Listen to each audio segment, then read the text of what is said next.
You're listening to the Dead Padawan Society, a science fiction and fantasy podcast celebrating ideas, mythologies, and truths in iconic works of sci-fi. I'm your host, Nick Dennis, and I'm joined by my friend, Brett and Nic. Hey, Nick, how are you? I'm doing good. How are you, Brett? I am doing great. By the way, this episode is dropping on my dad's birthday. Oh, happy birthday, Brett's dad. What's your dad's name? David. Happy birthday, David Inman. By the way, Happy B-Day, Dave. I sometimes have to refer to my dad as David to get him to actually respond. Like, he does not always respond. David. Dad, David. Father.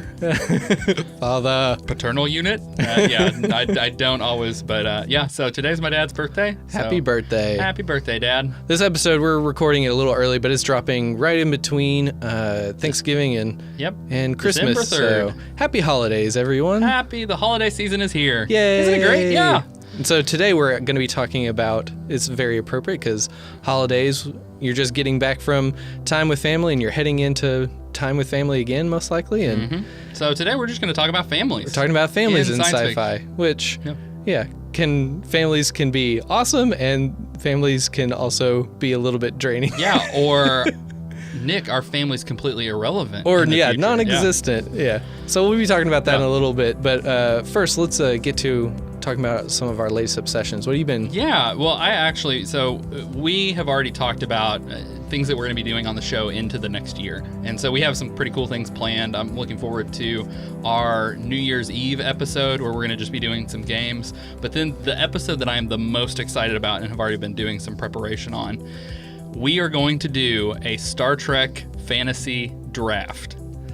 I am so pumped about this. And so I have already been doing some prep work, and even over this past week, just did a test with, so first off, I know nothing about fantasy football, so I had to get thoroughly educated on how that even works. Yeah, we had to bring in a friend, Kaysen, in order to educate us on what a fantasy draft is. And there's because we're a couple nerds and we don't do scoring system football. And stuff like that is so different than anything. I'm like, wow, this is completely foreign to me. So educated myself on that and then created a sort of a test version of a fantasy Star Trek crew drafting game, and so had you guys play it, and I think we had fun. So I'm looking forward to doing that in the coming year. Yeah, you got really into the weeds on figuring out how this draft would work and how it would be played and scoring, and for me, I've thoroughly enjoyed it, and I can't wait to do an episode on it where we try it out on the podcast and see if it flies or fails. But Kaysen, however, had a lot of. He wanted it to really work. Yeah. Like the game mechanics to really work. To where I was just like, who cares? Let's just have fun and go roll with it. I loved his final statement on this version of the game, which I think is probably what we'll end up playing on air. He was like, I will never play that again. You got to change this and make it actually fantasy and workable before we do this again. Yeah, well, I think one thing, the way that we've devised it, and we'll go into a lot more detail on this next year, but the way that we've currently devised it, there is a large element of randomness that factors in. Which I enjoy. The random and what you get is what you get, and make the most out of these lemons. I found really fun. Yeah. And so anyway, looking forward to that. I definitely enjoyed developing it, and so I'm looking forward to playing it on air. And then maybe even after the fact, we can have some of our audience join in a fantasy Star Trek league with us or something like that. So yeah, that sounds super nerdy, isn't it though? But amazing. It was actually pretty fun. Cool. So Nick, what have you been into? I just finished the third season of Daredevil on Netflix, which Netflix apparently is maybe canceling all of these Netflix shows or these Marvel shows. Oh, wow. Yeah. Yeah, Iron Fist, like right after Daredevil was dropped, like Iron Fist, they said it's canceled. Luke Cage is canceled. And they've already filmed the next Punisher and Jessica Jones series.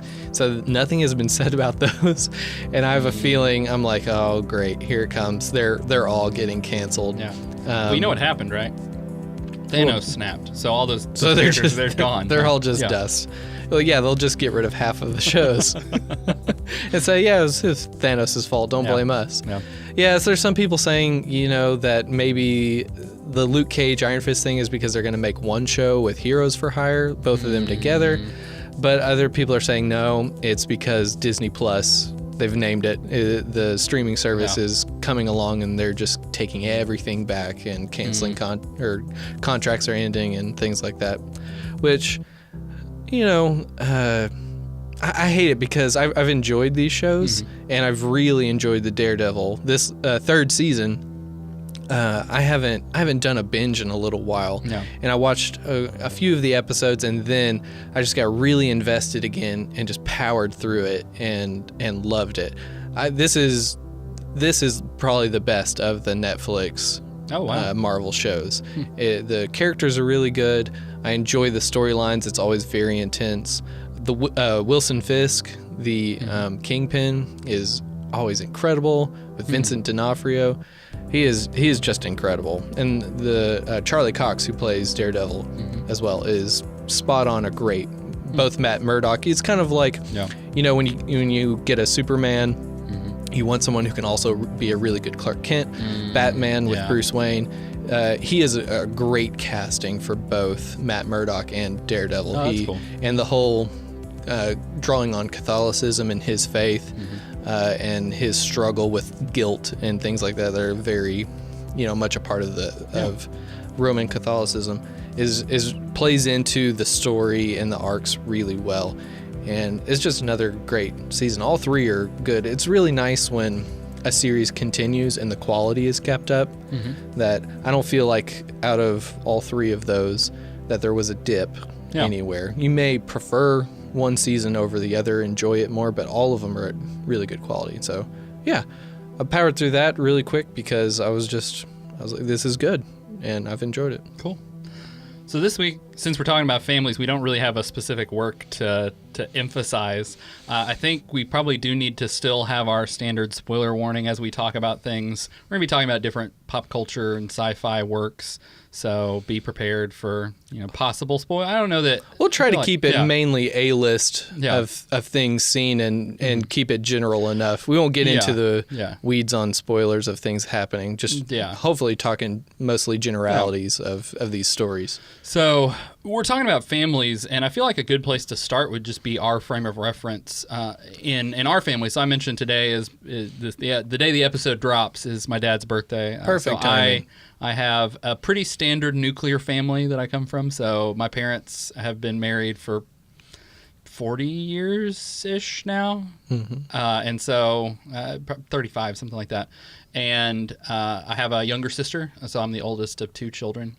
And I am currently married, and we have a 1-year-old, and then are expecting our second, as I announced last week. I realized I should have waited and announced that this week. It would have been a lot more timely, but, you know, oh well.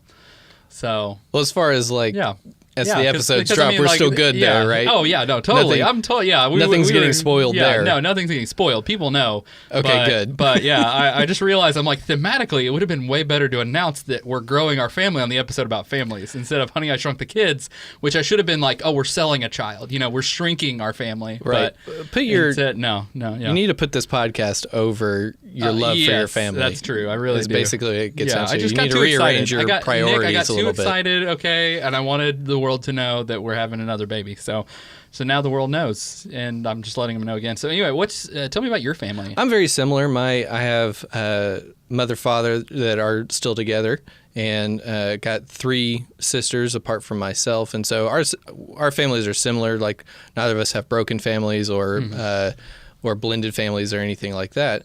So we're very similar there. I have a wife and a daughter as well. We just have one, and so we're very similar in that aspect as well. Yeah. How many siblings do you have? Did you just say? 3. 3? And I'm different from you, I'm the youngest of the 4. Do you think that birth order stuff has anything to, like, do you think that's an actual real factor in the way people are? Like personalities? Yeah. Yes. Really? Okay. Like the middle child thing, I don't invest in as much. I think sometimes that's blown out a little bit. But I think your older child your older child gets away with more because they're the first, and they're kind of... Spoken like a true youngest child. The oldest child gets away with the most? That's bogus, true. Man. Well, yeah. That's the other part. Is the youngest child is the baby of the family, and so kind of the rest of the mom, dad, and siblings kind of fawn over the baby in the family. Yeah. But the older kid gets away with they get away with more and then they don't get away with more. Does that make sense? No, not at all. As an oldest child, I feel like I got away with the least. In fact, my sister, so again, there are two of us, so we have an oldest and a youngest, and my sister, whenever we were little, would frame me for things. Like, she would wait until my dad came in the room and because you're deliberately, because she's cuter, because she's she's cute got baby, the she would younger get age. trusted and I would get in trouble.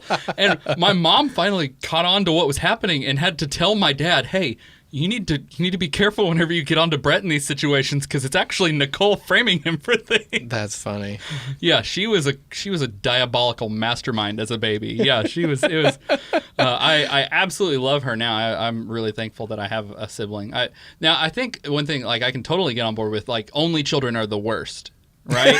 We'll agree. Yeah. Since neither of us are there, we'll just agree that single children are just the worst. Yeah, they're just everything is wrong with you if you're an only child. You didn't have to go through the trial by fire that those of us who have siblings. See, but you're saving yourself because you have one on the way. I only have one child right now. Oh, so dude, yeah, you need to do something about that. Well, if that you want to borrow one of mine. Well, if Lucy ends up being an only child, I take all that back. I love you. You're great. Oh, that's so great. So, what about in your extended? So we both come from fairly stable, like, nuclear homes. In your extended family, are there any other types of kind of like family models that exist? Yeah, my extended family has a lot of divorce, actually. And so there's a lot of remarriages and blended families and different people coming together. And a lot of my family has spread out over the U.S. as well. And so you have people from different backgrounds coming in as well. How about you?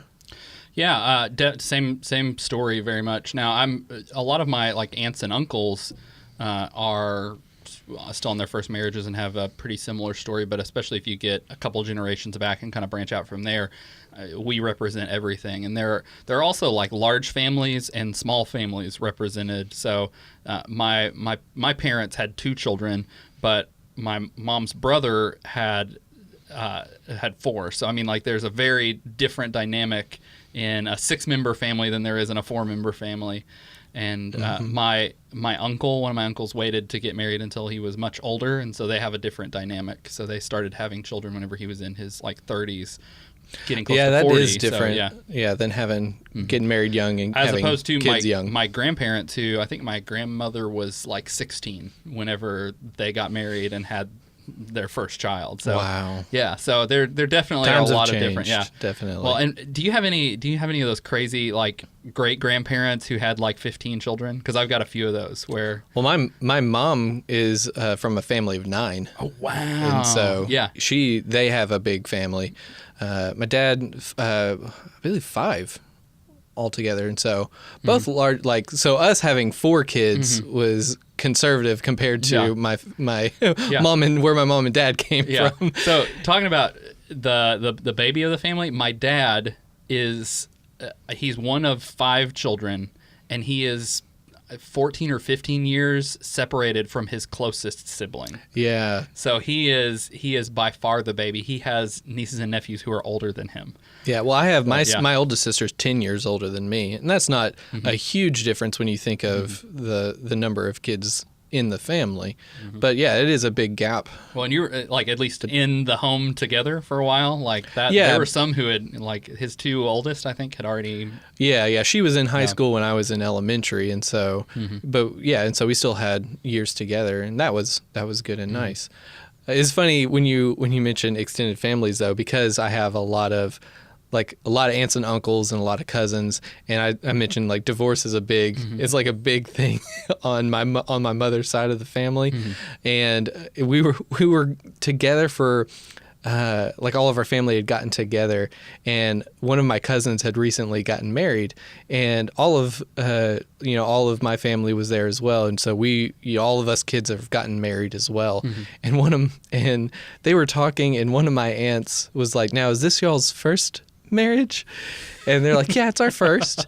And she said, "Oh, the first doesn't count." And we were all like, everyone who was sitting there with their first marriage, like, partner, we were all sitting there like, at each other, yeah. we're like, We count.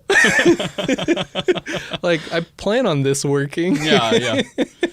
So families are fun. Families, yeah, and I feel like getting together at the holidays always has its fun and its drama and interesting things that happen. Yeah, what do you think a family is? Like, what makes, whenever you say who your family is, like, what is it that makes a group of people a family? Well, people who, there's obviously blood relation that, they say you can't choose your family, and that's true in a lot of ways, that what binds you together is by blood and the fact that, you're stuck together in that way. And so you learn to operate with each other, to love each other, to go through the hard stuff, the bad stuff and the good together. And so, but talking about families, when you think of extended and blended and people who've come in together, maybe not in the most traditional way. What a family is people who love each other, not just through, feeling, but through action and through investment in each other, making the choice of we're going to stay together and work through our relationship. Work on our relationship, work through difficulties, and make a commitment that way. Yeah, I think that's actually really interesting, because one of the things that I thought about, like, the foundation of a family is really like the two people who come together in marriage, and they are not related. Like, they, absolutely. So the husband and wife, mother and father, they are two separate people who come together, like you said. And so I think that is very much at the heart of the nucleus of what a family is. But then you do have, and I feel like there's something different with children. Like, my perspective of children changed after I had one. And like, we have a biological child where you guys adopted. And so I, would kind of be interested to know, like, what's your take on that connection? Because you, in a lot of ways, did choose your daughter. I feel like my wife and I planned to have our children, but like, whenever he was born and I'm like, oh, he looks just like me, it was kind of like there was this fun connection that I had just because of that, like, blood connection. I know there's in a weird way, it's almost like there's a part of me that's living on. Yeah. Well, in our case, it's interesting and maybe a lot different than other adoptive families, because when you choose to adopt, you go through an agency and you get approved, for a certain, like, age range, and we kept it as open as possible, boy or girl, and a wider age range, and we were sitting and waiting for forever to get matched, to where an agency would say, here's your child. And it was a whole lot of waiting, and there was a point where there was another agency who posted online that they had matched all of their families, but had just partnered with a new orphanage, and they had several kids who are needing to be matched, but they don't have current families who are ready in the process, like in the process to be able to be connected with them. And so they're like, we need families to come over from another agency in order to get these kids matched up. And so we talked about it and prayed over it, and we're like, should we switch? Because our current agency, they kept saying that, there's nothing. It's the timeline kept getting extended. And so they had profiles on these kids, and we said, we're interested. And so they sent us the profiles, and the first one we saw was Lucy. And we looked at it, and we looked at everybody who they sent to us, but it was crazy. It was right off the bat. There was something about Lucy that we looked at her, and I felt, and it was funny because I was in the mindset of we were going to adopt a boy because we were open to it, and girls are more likely to be adopted than boys. That. Huh. And so since we were open to it, we figured we were most likely going to get matched with a boy because we're allowing for it. But there's just something about her that we saw her and we're like, that's our daughter.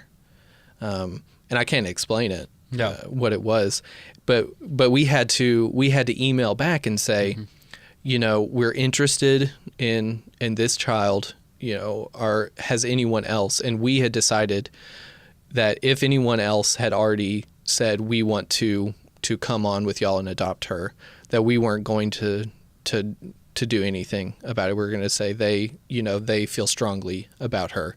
And so we contacted them, and they said, yeah, we've had a lot of interest, but no one has asked about her. And so we took that as confirmation of this is our daughter. This is who we're supposed to be with. And so it's cool because, biologically, you don't know who you're getting as well. Yeah, not just their sex, but their personality. Oh, absolutely. Yeah. And who they will become. And it's very much the same with adoption. Yeah. That even though if you're choosing a sex or an age range, and that's what y'all are open to, you still, the child you receive and who comes into your family, they have their own personality, and they add and change the dynamic of your family and add their flavor into it. Yeah, that was one of the things I think the most surprised about. I don't know what I was expecting with having a baby and having him. He's a toddler now. But it's interesting that as much as, and people a lot of times will, like, whenever they see Keaton, they're like, well, we know he's yours because he definitely favors. Because he looks just like you. Yeah, I need to draw a little goatee on him and shave his head sometime, because then he would, whenever he was first born and was bald, he was a dead ringer. And however, his personality, there are a lot of ways that I actually think maybe his personality is more like Mary Catherine's. And so that has been a really, there were some ways where I was kind of hoping for like this little clone in some ways, because that's just that's a fun idea. Like mini me. You always wonder, like, well, what would it be like if I actually could interact with myself? And there are ways that he is very much like me, and there are ways that he is very much his own little kid. He's his own little person. And so that's. Yeah, that's kind of hard as a parent, because sometimes you're just like, I want her to be a little female version of me. I want her to have like my love for this, and her develop these skills that I find very important. But she's probably better off with a lot of what her mom has. Oh my goodness, for sure. There are ways I'm like, wow, if your personality is more like your mom's, you're going to be a much more successful adult than if you were really that much like me. Right, because usually what I tell you to do, mom has to come around and be like, no. That's a terrible idea. That's like, why did you let her do that? I was like, she's fine. Yeah, well, and I realized that being like Mary Catherine, he probably is going to find more satisfaction in whatever he does, because I just am generally like, I'm like, this has got to be better. Like, we've got to, and Mary Catherine's very like go with the flow on a lot, and like there are things like that I kind of hope he definitely does favor her with. So one of the other things it was interesting that you guys were expecting a boy just because of the process. Yeah. Whenever we were expecting, so my niece is actually 3 days older than Keaton is. So they are super close together. So we were expecting at the same time as my sister and her husband. And we both were expecting the opposite gender of what we ended up having. Like, oh, okay. Yeah, Mary Catherine and I were just like, we think we're probably going to have a girl. Like, and that'll, there has been a long streak in especially Mary Catherine's family of boys, and so we're like, somebody's got to break the curve. Like, it's that trend can't last forever. So we were kind of expecting that, and then you didn't go with the science of the old lady coming and looking at your wife's hair and skin and telling her what she's having, or having like the ring test. Is that what it is? Where you hang your wedding ring over your hand and that'll tell you the gender and stuff. You've not heard about? I've never heard of the pencil test. I think is maybe another version of that. Yeah. Oh yeah. That's right up there with water divining. Yeah, whereas like my brother-in-law wanted a boy. Like, he was totally in that very, I mean, like, he's very country, I guess, like, would be the best way to put it. Like, he wants to have a farm. And so like there is that ideal of, you have a boy who can go out and work with you and, do those kinds of things. And so that was kind of what he was like. He's like, I want my boy. And he's one of 4 boys too. So that's all he's ever known.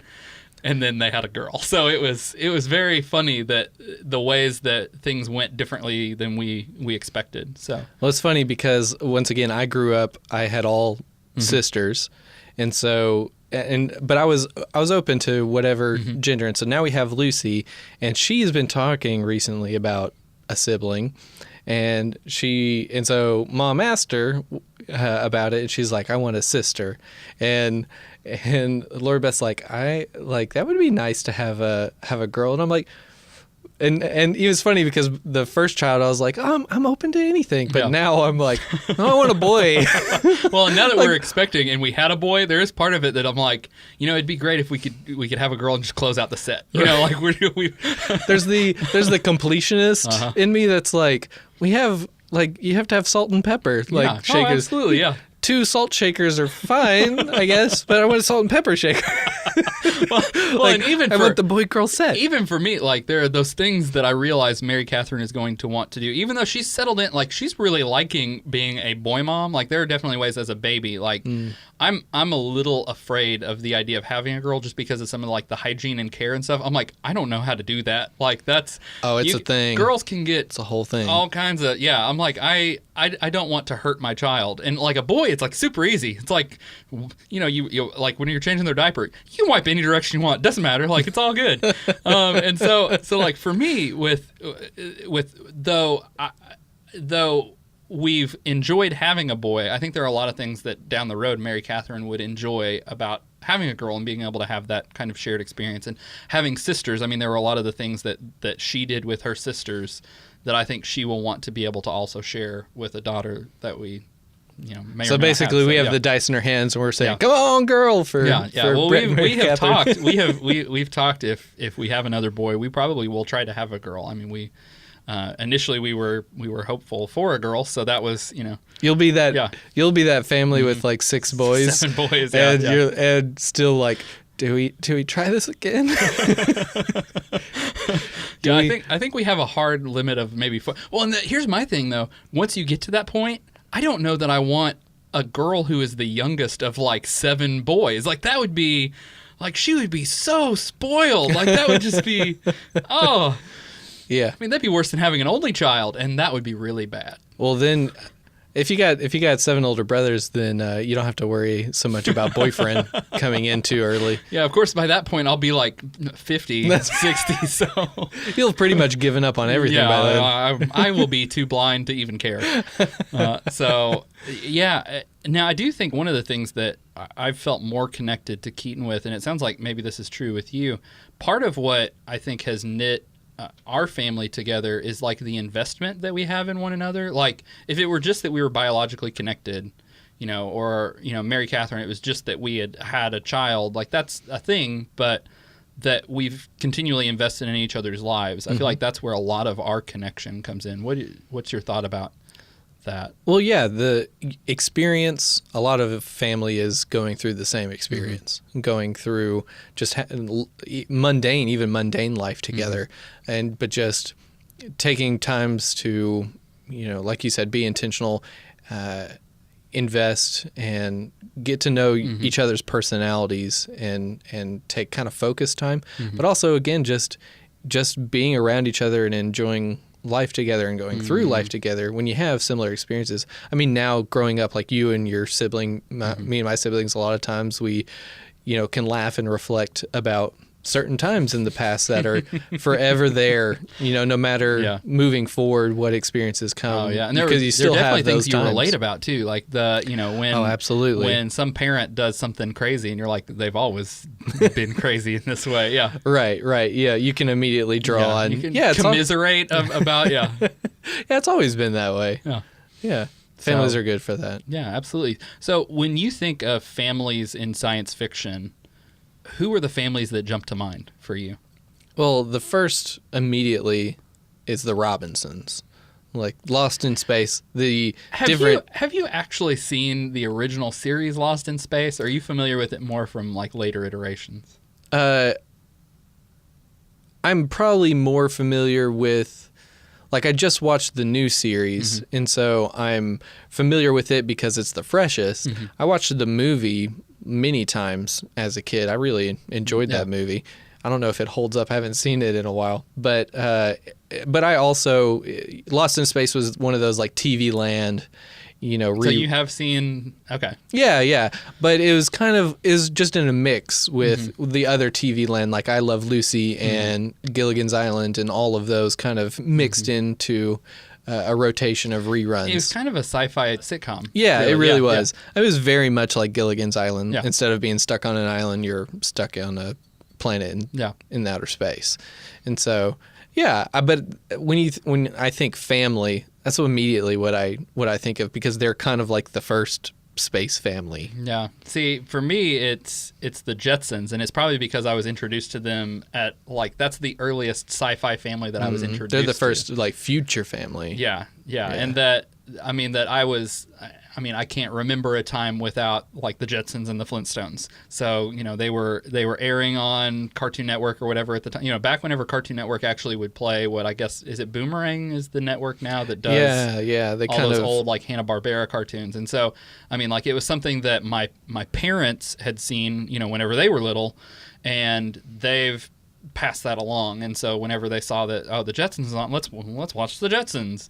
And so another family that stands out is the Quest family. Oh yeah. From the short-lived Johnny Quest cartoon. And again, that was one that my mom really strongly, and the surprising thing, like, there was a season of Johnny Quest. Like, it was a very short-lived show. Is there really? I didn't know that. But it had left such a mark on her memory that whenever it came on, she's like, "Oh, we've got to watch this. This is something that you have to see." And I loved it because it's this, and it's a lot more grounded. So the Jetsons, you've got the future suburbia.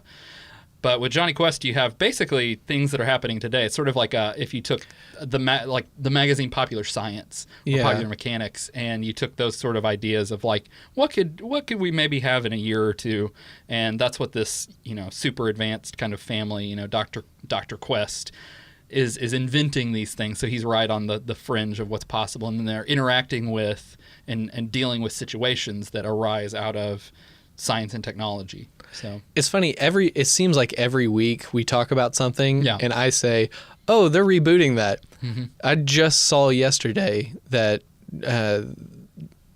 Quest is getting a reboot. Quest has been in the works for a while. Has it really? Yeah, it's one of those that has. But it's going to be like a live action, I think. Yeah, I think that's what they're going with. The last I heard, Robert Rodriguez, who did the Spy Kids movies and Sin City, he was attached to the project. Okay. So evidently he was a big fan of it as a kid, and so those can go many ways. Oh, interestingly, the director of the God's Not Dead films made a pitch to be the director and developer of a Johnny Quest reboot. So that was okay. When you like what you like, I guess. Yeah.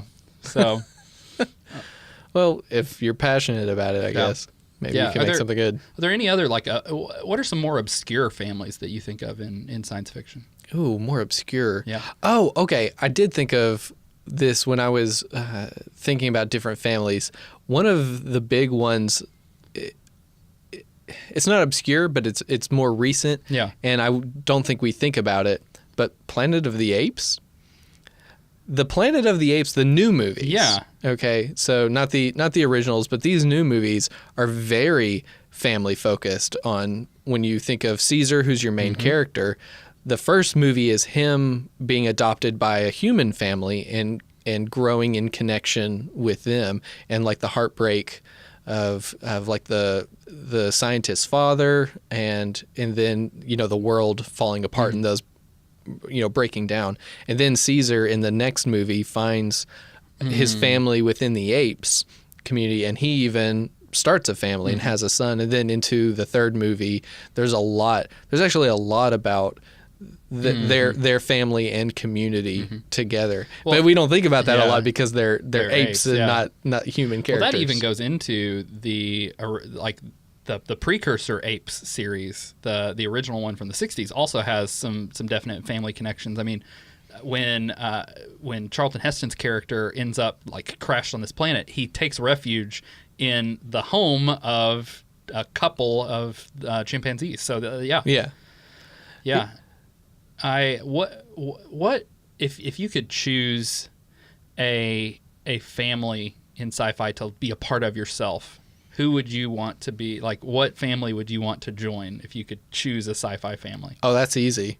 Okay. The Fantastic Four. Okay, that's pretty awesome. But what if you're Marvel's superhero family? What if you're left behind though? And like, so what if you're an ordinary I'm person? like the fifth. Yeah, you're the non-fantastic. The family is actually 5 people, but there's only 4 Fantastics, and so of course the media named them Fantastic Four, and I'm just Nick. Yeah. Oh, I hadn't even thought about that. Them or the Incredibles would be. Oh yeah, Incredibles as well. Ooh, yeah, let's be honest, the Incredibles are just the Fantastic Four. Yeah, they really are. For Pixar, it's. Yeah, they are. But yeah, Fantastic Four would be great because they've got powers, and even though they have the normal squabbles between family members, they stay together, and they're a great team. I would think that would be my choice. What do you? I mean, honestly, probably one of the ones that I've already said. So I would love to be another Quest kid, or even they had Haji, who was sort of the adopted member of the family. Yeah, even that, to be able to interact with the cool tech and go on, because that's such a great adventure show. That would be fun. Yeah, that is good because it's more adventure. It's not as much stakes, and like with the Robinsons, you're stuck in space. Yeah, and Fantastic Four, there's always threats you're dealing with. Yeah. Even though it would be super dangerous, just because I would love to go to a dinosaur park to be a member of the Hammond family from the Jurassic Park, just because you get first access and you're super rich. That's... Yeah, and you can eat all the ice cream you want. All of it, and the Jell-O. And Jell-O. Yeah. You may not get to finish your Jell-O, though. You might get electrocuted or eaten. Those are always risks. But you get to see dinosaurs, which would be... Actually, that probably would fall into the category of a family you don't want to be a part of. What would be... Who would you not want to, under any circumstance, be a member of a family with? The Skywalkers. What? But you get the Force. Yeah, I mean, you get the Force, but your family is nothing but drama. Your family is nothing but drama, and it's played out on a galactic scale to where your problems are the whole galaxy's problems. And when one of you has a mood shift, like a regime is formed.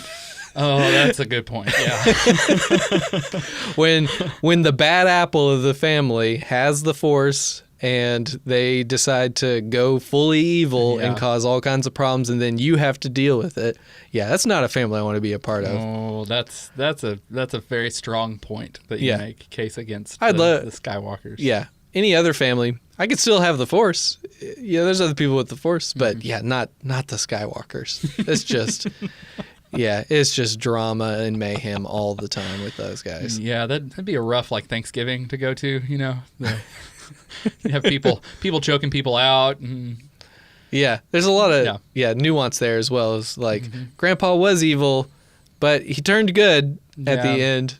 So don't look at him. Don't look at his former self as didn't your he also contribute to killing example. Grandma? Oh yeah, that's true. They're like a Shakespearean family. That is a myth. Grandma died of a broken heart. Yeah. Him choking her was just completely, aside from that. Yeah. Yeah. So no thank you to the Skywalkers. I can understand. See, for me, it would probably be a family in a dystopic work, because I feel like those are always just so broken and dreadful. Well, yeah, because the world is broken, so your microcosm of it has to be broken as well. So, yeah, pick your dystopic work, and I'm out. So what do you think the core messages of science fiction are? Let's talk a little bit about that. So we want to dig a little deeper. I mean, we've kind of talked a cursory level about families, but let's talk a little bit more about the messages that we get from sci-fi about family. And one of the ones that stood out to me, and even as I was looking into this, is that there are a lot of works of sci-fi that explore dysfunctional, broken families, or even, and this was one that really stood out to me and was kind of almost disturbing.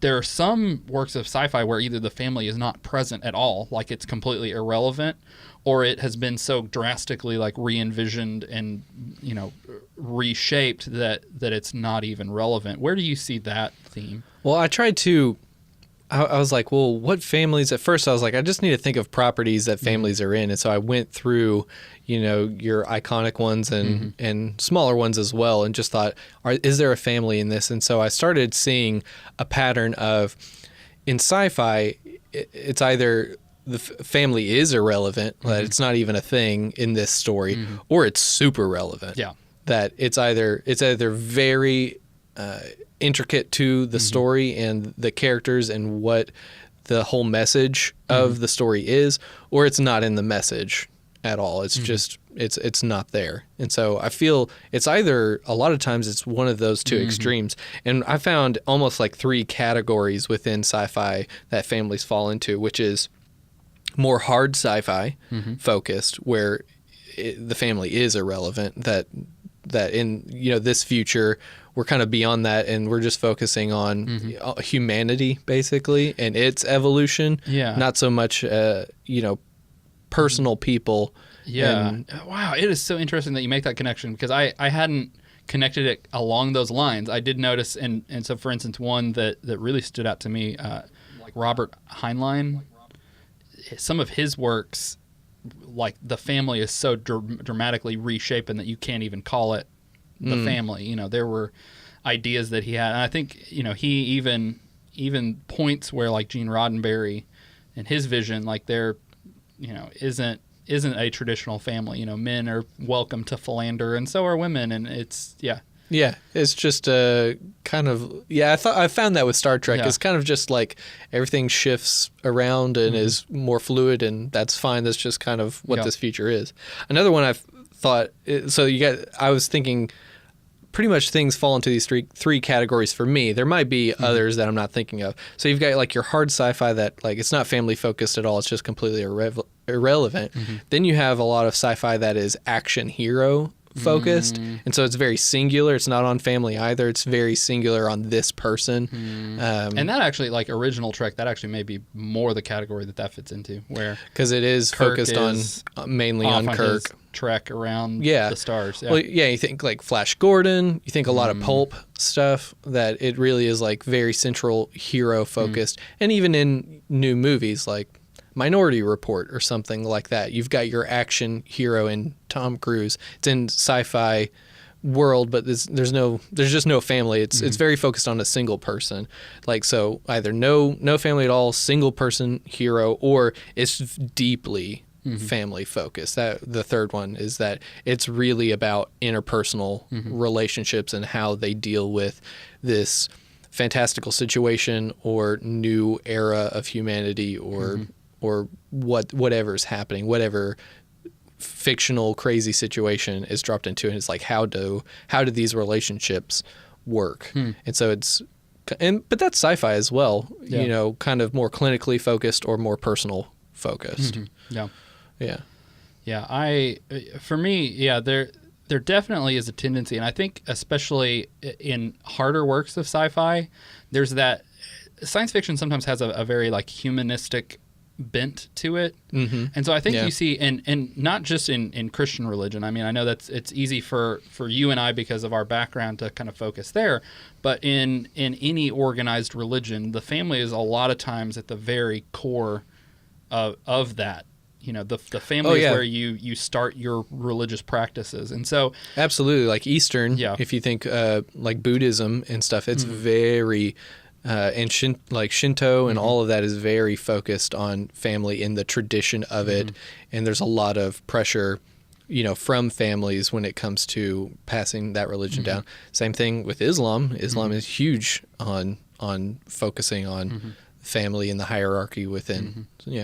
Yeah, and I mean, even more like tribal religions, a lot of times are built around your family unit, and so the older member of the family is the wise person who you turn to, or sometimes even connected to, like the leadership within the family. And right. So I think there's a very traditional way that like family is connected to tradition, and as sci-fi has kind of been at the leading edge of sort of a postmodern humanist view of the world, I think there has been a tendency sometimes we don't believe that. Like, we don't believe some of the fundamental like theology that is the foundation of those views of what family is. And so let's throw that out the window. And what can we do if we're free from all the trappings of religion and morality? And I think one of the things that I even looked at, because a lot of sci-fi authors and creators have been men, I think sometimes some of the worst characteristics about men especially carry over into sci-fi. And so, your adventurer person, he's a philanderer. I mean, you go around, they're right. Usually a womanizer. Yeah, there are no STDs in Star Trek. Hey, everybody, free love for all.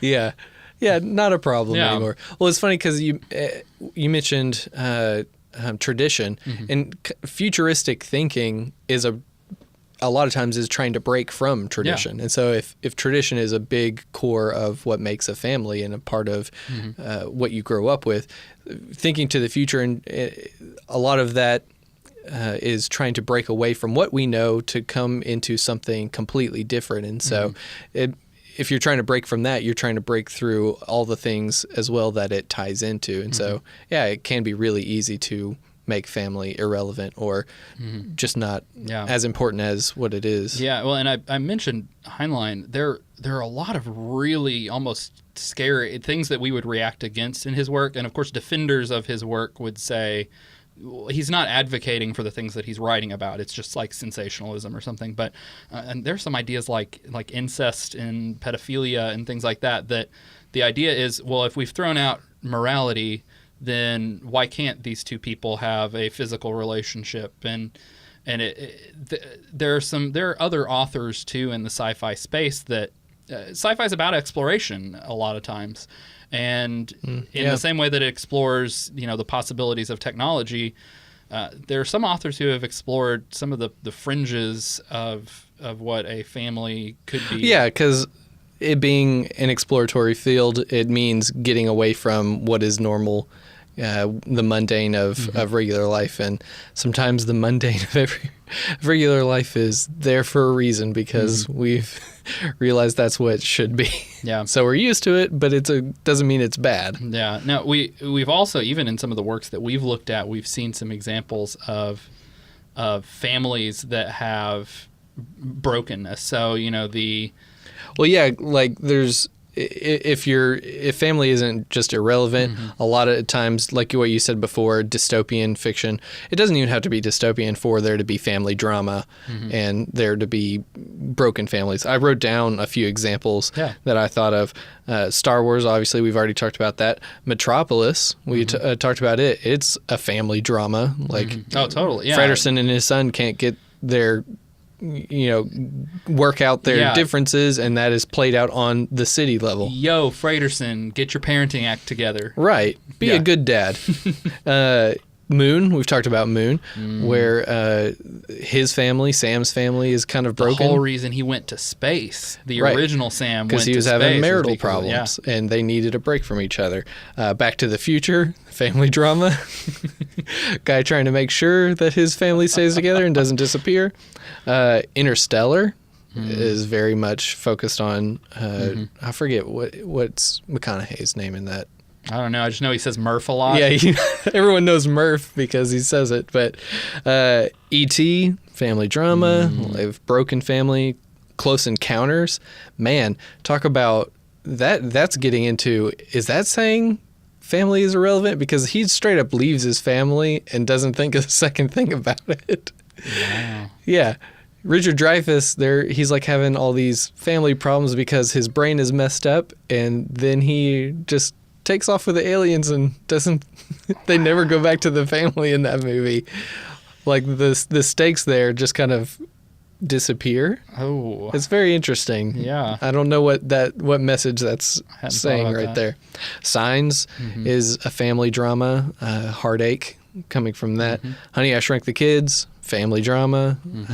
There's a lot of brokenness and well, and even whenever we looked at The Iron Giant, has at its core, I mean, like, both creators had felt pretty significant family loss whenever they went into creating it. And then in the film, you have a mother who the father's not even mentioned. Like, it's not even, because there are some sci-fi actually there are a lot of sci-fi family, especially if it's contemporary, where you have a mom present but you don't have a dad, or they're one or the other. Yeah, I actually wrote that down as well. A lot of single parents in sci-fi. Yeah, and I said like loss of family is big in sci-fi as well. Some recent ones, Gravity, is about Sandra Bullock, and the reason she's alone is she's lost her daughter. Same thing in Arrival.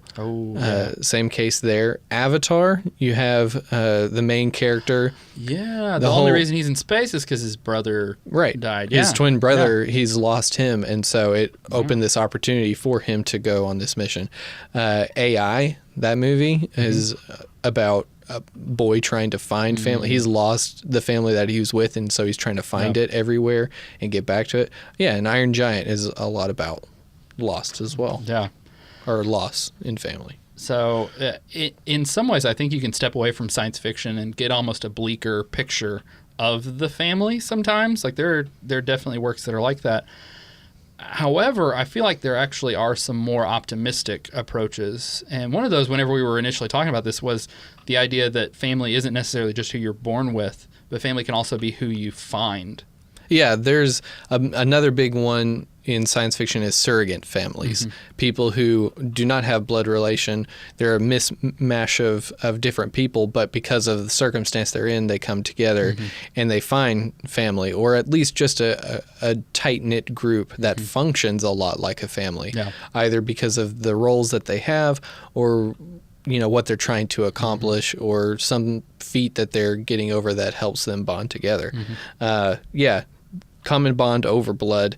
A lot of it has to do with necessity. Yeah. Either you have a character who's experienced loss, like has lost their family, and so now they're alone, or the character themselves are just, they're loners by nature, or very individualistic, and they have to get over that hump and rely on people again, and so they may be, and then there's characters who are just far from home, that their family is left behind somewhere, and so they have to form bonds where they're at. I wrote down... Well, like Firefly, for me, of the ones that we've talked about, like Firefly, there are a few actual families present in that work, but you also, like, the crew feels like a family, and they're not. Right. They're a bunch of loners who have knit themselves together. You find that on even Star Trek, even though those are kind of individualistic characters and they don't have families outside of the ship, they are kind of working together as a family. Same thing like Galaxy Quest as well. Anytime you get some people on a ship, a lot of times the story arc is making them mesh into a family. Alien, same way. Those people, like, they're stuck together. I don't know. See, I feel like with Alien, which you haven't seen, so that could be part of it. Yeah, I'm guessing there. In some ways, I think they feel like coworkers. And I guess sometimes you do feel like you have a family connection with coworkers if you've worked together for a really long time or things. But I would say they feel more like coworkers than they do like a legitimate family. Okay. I must be going off of the Prometheus movie. That's the one I have seen. But yeah, so you have those that are like on a ship, Jurassic Park. Like there is the Hammond family, but you also have with Alan Grant, who doesn't want a family, and he gets a stronger connection to Ellie and to the children through that experience. Yeah. And so through, again, going through an experience together, that kind of bonds them together. The Matrix is as well. You have a loner character, Neo, who finds a purpose and finds a family with people who are actually people and not programs. He finds his true reality and connects to them. Ready Player One is the same as well. It is, yeah. Except for that's the opposite. It's a lot of people going into the program in order to find a community to be a part of. But then, of course, the same is true, that they find that the characters find that they need to connect in real life as well. And I don't know if have you seen Attack the Block? I have not. I just recently have watched it. I've been wanting to forever because I heard it's good and has John Boyega before he made it big. He's the star of the movie, and it's these London punk kids who all live in this one block, this high rise. Yeah. And aliens land and attack, and it's these kids protecting their block. Like that's the great. story. Is that the military? It's not like in a lot of sci-fi where the military rolls in and the police come and it's all fine. It's no, they're on their own and they got to hold their own. And so it's all these kids who are from different families, but they're urban kids who don't have a lot, and so they've formed their own community together, and so they hold their block against this alien invasion. And it's really good. It actually has the new, I was watching it has Jodie Whittaker, the new Doctor. Oh, really? Yeah, she's in it. And I was like, oh, hey, there's the Doctor. And she's younger. It was, I don't know, maybe 10 years ago. What you're saying, like because all these actors have gotten in it, that film is going to gradually grow in importance? I think so, because it's a really good movie. Apparently, the reason it got on my radar is it got on J.J. Abrams' radar, and that's how he found John Boyega. Really? That's the story of this. It was a little independent film. Yeah. And apparently he saw it, and that's how John Boyega got the gig, his first big gig with Star Wars. And so I was like, I want to see that. Yeah. But it's one of those that's not on streaming. You have to find it in order to watch it. But it's really good too. Another example of finding a family that we've already mentioned, that Metropolis has a broken family in it. But it also has that element where Freighter is finding that, the worker city, that they are his brothers. Right, and they are his brothers and sisters, they're all connected, even though they're not a familial relation, they're all in it together. Yeah, so that definitely is present in a lot of works. And then, I feel like there actually are a few, because again, initially whenever I started thinking about this, I'm like, man, there's some works that either it's not present, or it's really there's kind of a broken picture of what family is supposed to be. And so in some ways, that what we've talked about with finding a family is sort of an answer to that. I think that sci-fi offers, where, here's, your family may have problems, but you can find a group of people who you can form a family with. Yeah. It's based off of what we talked about before of families being supported by like suffering with each other, finding joy with each other, and sacrificing for each other. Those things that families kind of necessarily have to do with each other because they are related and you're stuck with them. But these people, come to find that they can develop that together and choose to be in a family together. Yeah.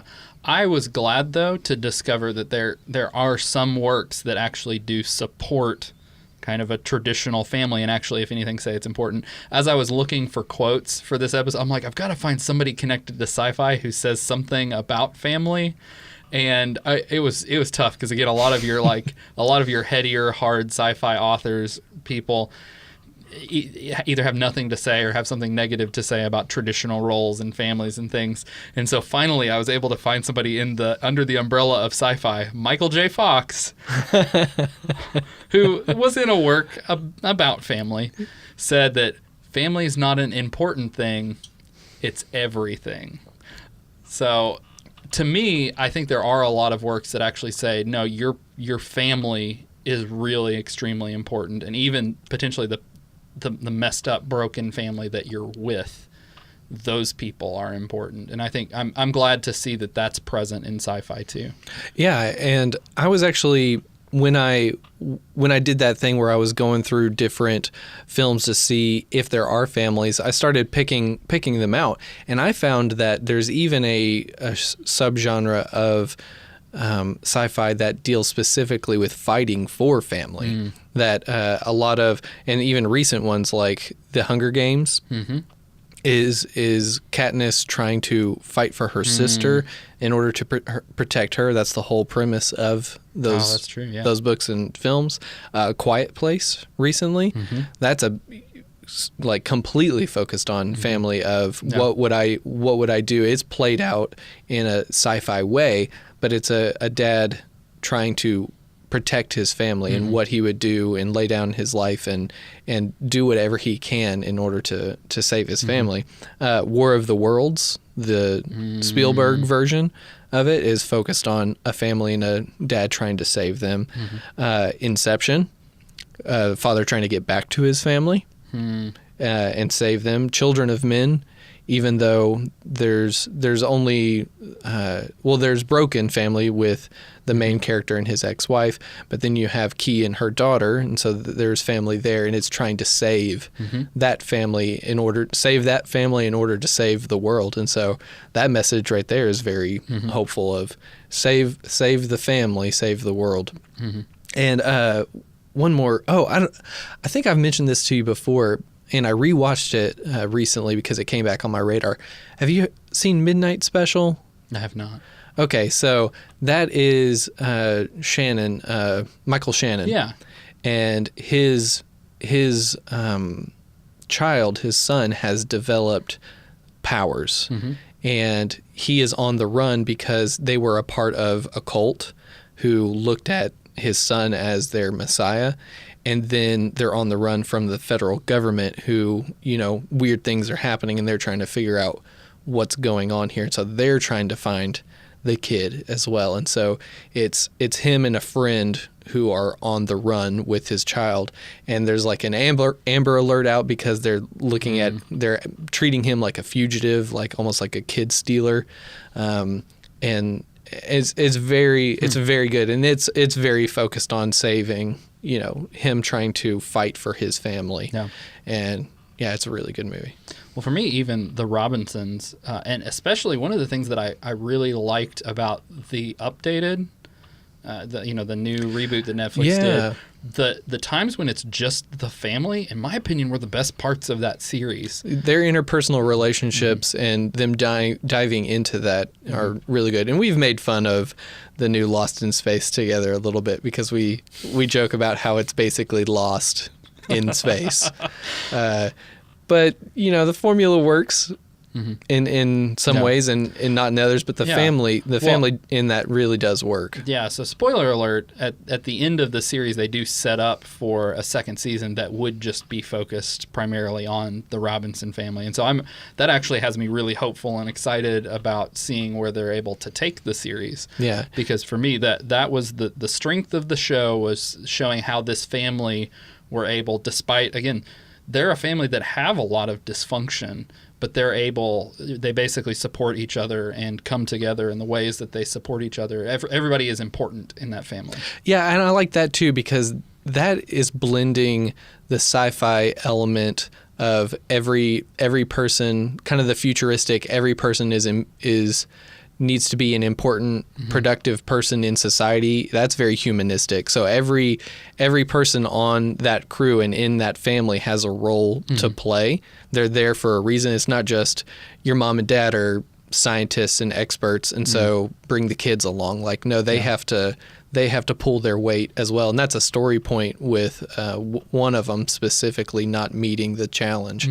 And so it's cool that is still there because that's very traditional sci-fi, but they also don't, the family aspect and the personal and deep internal portions are there as well. Yeah. And I like that in addition to that, every person also in some ways is a liability. Like there are issues that are brought up because Will is so much younger and there are ways that he's not as capable, that the family has to make up for that and help him. But ultimately there are some things about Will that end up really helping everyone. And so I think that is what a family is. Well, it's kind of like if you think of Star Trek, like everybody on that crew has their role. Like Spock, as your science officer, you get your captain, Bones being your medical officer, and of course they're vital. And as the series goes, you're invested in them, and they're a vital part of this crew. But taking that up to the next level of if your medical officer is your daughter. And especially if you're out in space and it's not just the stakes are a lot higher, not just because they can't be replaced, they're the only ones to fill this role, but they're also deeply a part of your family. They're your child. And so that the loss that could be experienced, those stakes are immediately amplified there. So that's good for drama and good for storytelling. Are there any things, so as we sort of wrap up, are there any things about family that you think sci-fi could explore in ways that it hasn't necessarily? That's a good question. What do you think? I mean, I wonder if it would be possible to look at one thing that sci-fi I don't think has done. It's done this for society, but hasn't done this for like a specific family.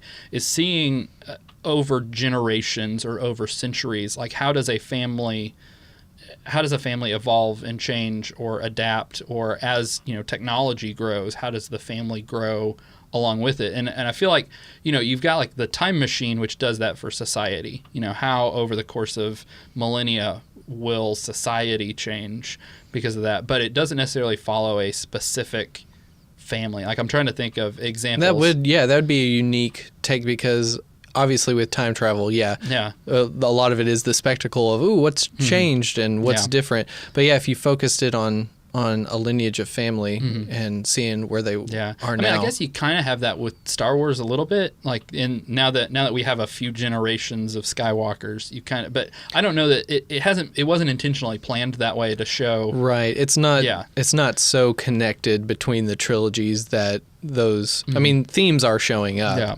But and even now they're about to close out the Star Wars saga anyway and move on to other stories, and so I don't know if if they would keep building. I think they're trying to end that. The Skywalkers kind of spin their wheels anyway, like they're...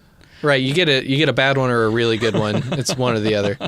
But when you said that, it made me think of Cloud Atlas. In the way that work is supposed to be following a soul over multiple generations, it kind of is doing what I'm talking about. But if you actually did that with a family, that would be cool. Yeah, I think that would be a good way of doing it. I'm trying to think of other, just anything where personal stakes. I like when personal stakes are played out on a bigger level and have far-reaching, consequences.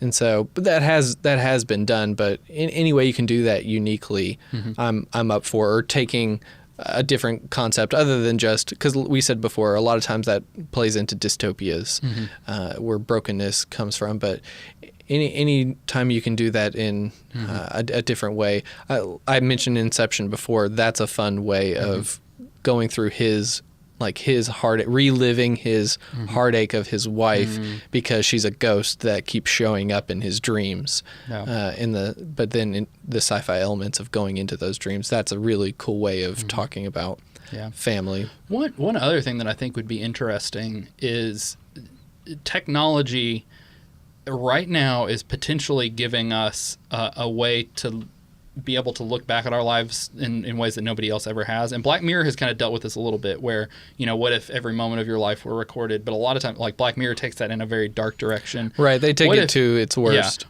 What if that was instead of that, so right now I love being with my son. Like I love playing with him. And there are times whenever we'll get home and I'll just say, buddy, and we'll run and I'll pick him up and I'll play with him in the floor and do things with him.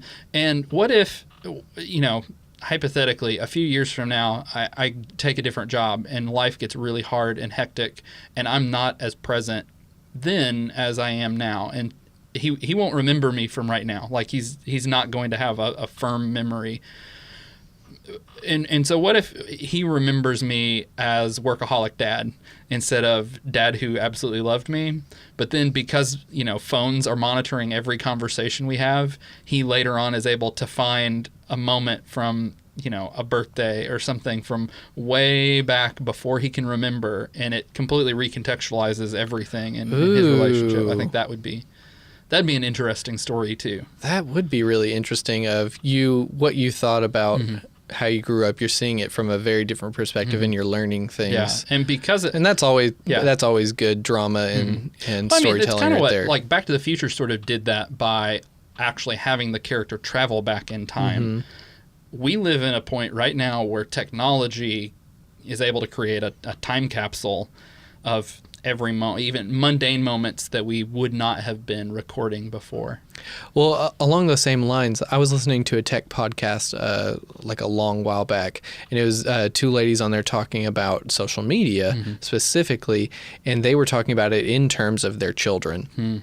And one of them will not post any pictures of her children at all. Oh, wow. on her accounts, and the reason she said as to why is because every time she posts a picture with a caption of what a kid is doing, that develops an online persona of them, of how people view them, and that's a big thing with social media anyways.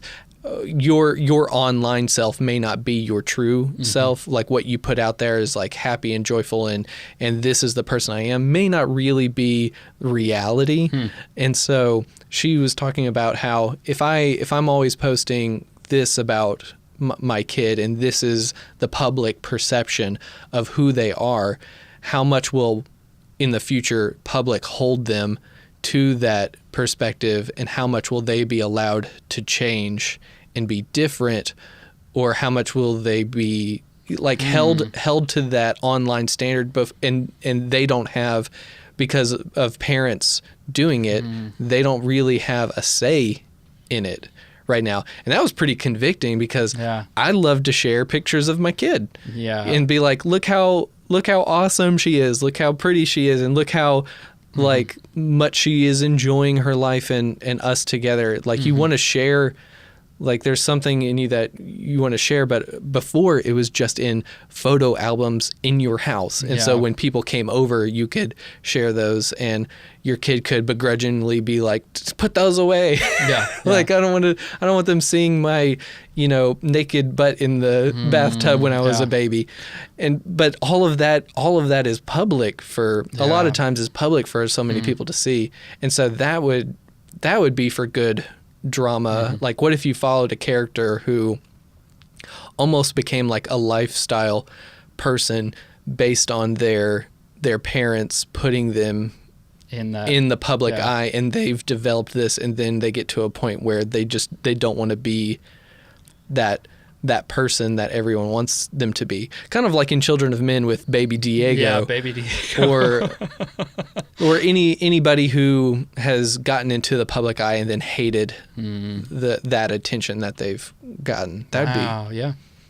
And then of course, like all kinds of technology playing into that of you can't get away from it, or everything being live and recorded and people on it constantly. Yeah.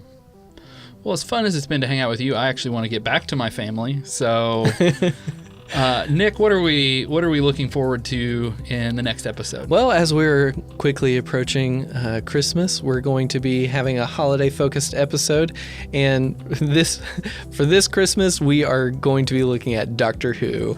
Wow! All right. Yeah. Which I think both of us said is kind of a blind spot that we have in our. Yeah, and so we're just going to dive right into now. Doctor Who has its Christmas specials. They're obviously a big event.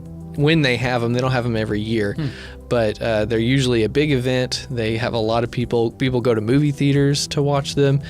Wow. Yeah, they'll have them in theaters when it's airing as well. Yeah, it can be a really big deal, especially if there hasn't been a season for a while and Whovians are itching for it. And so, yeah, they've had many Christmas specials. I'm actually talking to some friends that I know and asking them what's a really good Christmas special episode and what's a really bad one.